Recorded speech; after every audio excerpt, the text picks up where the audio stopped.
He put his hand on the wall, and all of a sudden he turned this bright, bright red.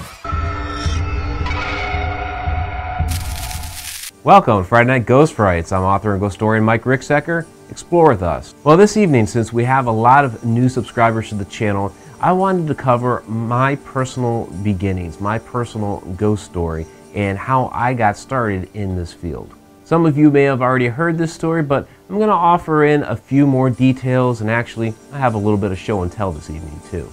So the story I always start with is my first shadow person story. Now, it may have started even younger than that. My shadow person stories when I was about 8 or 9 years old. When I was a little bit younger, maybe around 5 or 6, there was an incident at my grandparents' house that, because I was so young, there's really no way to know if it was truly paranormal, but woke up in the middle of the night one night, and there in the doorway was something short, white, a bit translucent, and it kept fading in and out and fading in and out and fading in and out. Now, the next morning, I went downstairs and I had to get my father to confirm this story because, like I said, 5 or 6 years old, getting a little young, my memory from that age isn't quite so keen. I came downstairs and I told my grandfather, "Grandpa, I don't know how to tell you this, but you have a blinking gorilla in your bedroom upstairs." So that's what I related it to, was a blinking gorilla. Very childish. Again, I have no idea if that was truly paranormal or not. So that may have been the first. But what I do say is truly my first, that I know for a fact, is a paranormal experience. Is a shadow person that appeared in my bedroom when I was about 8 or 9 years old, and it was right in the corner. I woke up, I saw it there. I didn't know to call it a shadow person. I had no idea about those terms back then.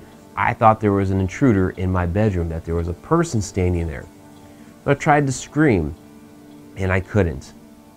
Now, it did something very, very unusual. It came over to my bed, leaned over, crossed my arms across my body. This thing actually touched me. And it ran off down the hall, and I turned my head and I watched it go. And it opened the door to the closet in the middle of the hallway, went right in. So a lot of people try to chalk this up as your classic shadow person waking up in the middle of the night, sleep paralysis, etc., etc. I didn't have sleep paralysis though. My arms were crossed after all, and I turned my head to watch it go down the hall. Yeah, I couldn't scream, but you know, as a kid, I was frightened, so I couldn't scream. And of course, I did find my legs and ran into my parents' bedroom, and you know, they consoled me, told me I just had a bad dream, even though I know I was wide awake. That was it. That was the only time I ever interacted with that particular shadow person. Part of this story is about my influences growing up and getting into this field of the paranormal. I've always been a writer. I've been writing since I was 7 years old. And of course, I'm going to get into this book here in just a minute. So reading has been a big influence as well. Of course, reading influenced me into writing. And those writings, my mother did a fantastic job in holding on to a lot of this. Some of it's been lost to time, but most of it is still there. And I was writing, you know, little, for the most part, little detective stories. And, you know, they're quite immature, of course, because I was only 7 years old. But, you know, adventures of my friends and I coming across cases and stolen items and murder and solving the crime. So part of that, and I even have some historic fiction. And what I mean by historic fiction is Revolutionary War, and we have stick figures in the battles. But I've always been big into history.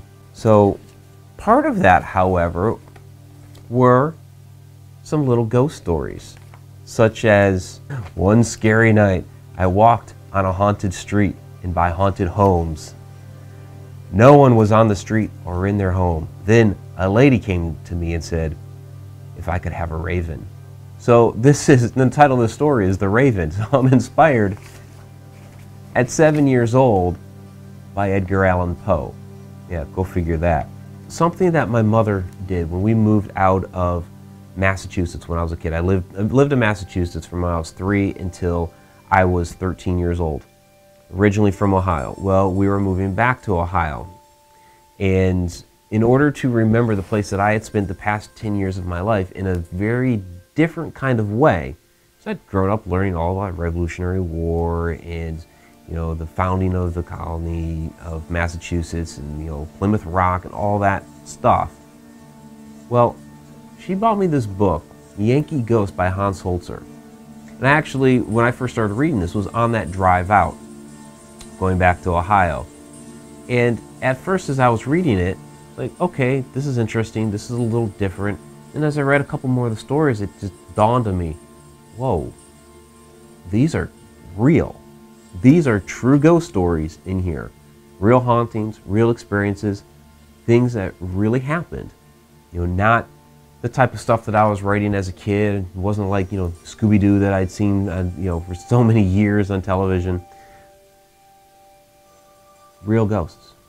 And so that absolutely intrigued me. So I ate the book up, of course.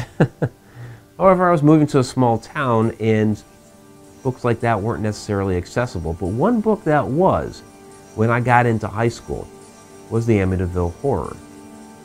I checked that out from the library. Again, ate that up. Now, these days, I understand that it was a hoax, the hauntings of it. The real Amityville Horror were the DeFeo murders. I get that. However, as a kid, that seriously influenced me into wanting to learn more about hauntings and ghosts and paranormal activity.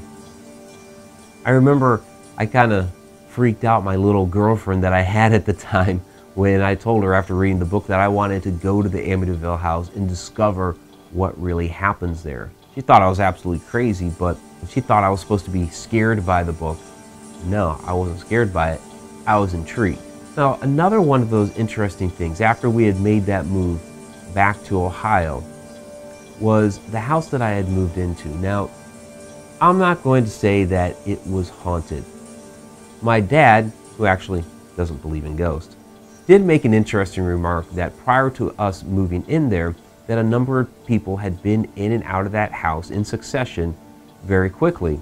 And so he did kind of on the sly make a little remark that, hey, we come home one day and all the chairs are stacked on the table like in the movie Poltergeist, that we were out of there. So, of course, that never happened. However, when we first moved in, and I was unpacking the boxes in my bedroom, out of the corner of my eye, I kept seeing somebody in the doorway. And I'd turn and look, and it would just dart away. It was like almost like a black wisp. It was like it was a shadow. And this happened several times. So I'd go back and I'd keep unpacking. I'd be putting things away, setting things up in my room, and then out of the corner of my eye, and it would dart off again. What the heck was that? This happened a number of times. So I asked my mom about it, and she said, well, yeah, actually, she'd seen it too. So, okay, so I'm not going nuts here. That activity only lasted for maybe a couple of months.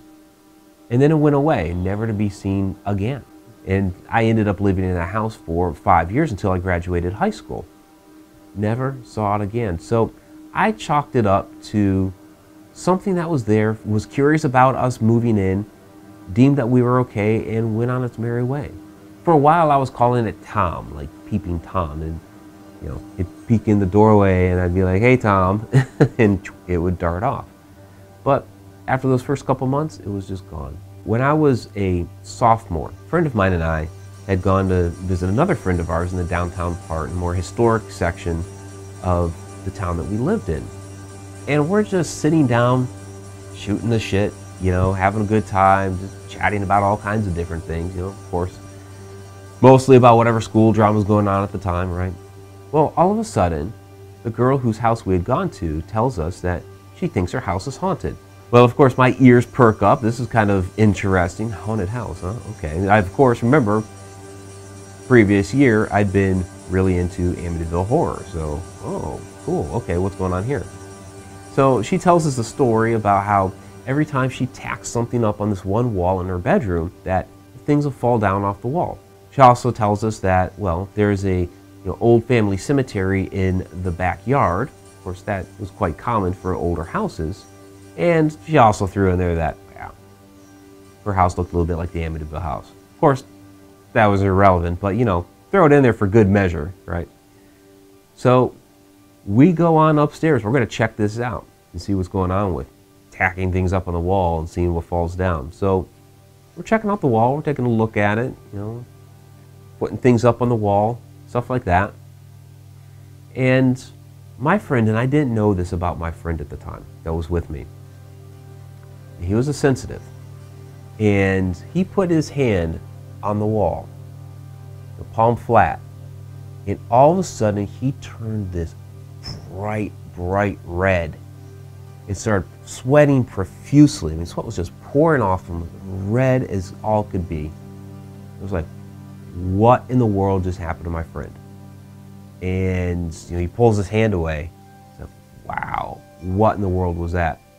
You know, so he did it a couple times, just kind of make sure, you know, red and sweating. He's like, wow, okay, something's definitely going on with this wall. So he starts going around the upstairs, checking other walls, seeing what the hot spots are.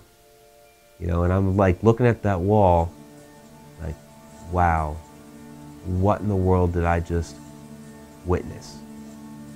And I kind of knew then, I didn't understand how deep I was going to get into this world, but I knew then that my life was going to be different, that this had absolutely intrigued me, completely curious about what I had just witnessed, and for sure that, yeah, there's definitely something going on. That, well, I'd grown up, you know, in a rather religious home and believed in the afterlife according to that religion, that there's still something else going on here with ghosts, spirits, the afterlife on the planet, not necessarily up there, but here on Earth. There's something going on. So those are my beginnings. That's how I got started in all of this. I would love to actually hear your tales, your experiences, how you got started in this as well. You can leave those in the comments below. We are also right now taking submissions for the next Encounters with the Paranormal book, Volume 4. So we're taking submissions for that as well out there on Haunted Road Media. Just contact us there or use the email address haunted@hauntedroadmedia.com. People who contribute, you get a free book, you get full author credit, and you get discounts as well. Thank you for watching Friday Night Ghost Frights and learning about my first few paranormal experiences. Please let us know what you thought of this video in the comments below. Go ahead and subscribe if you have not already. Click that bell icon for notifications. I'm Mike Ricksecker. Until next Friday night.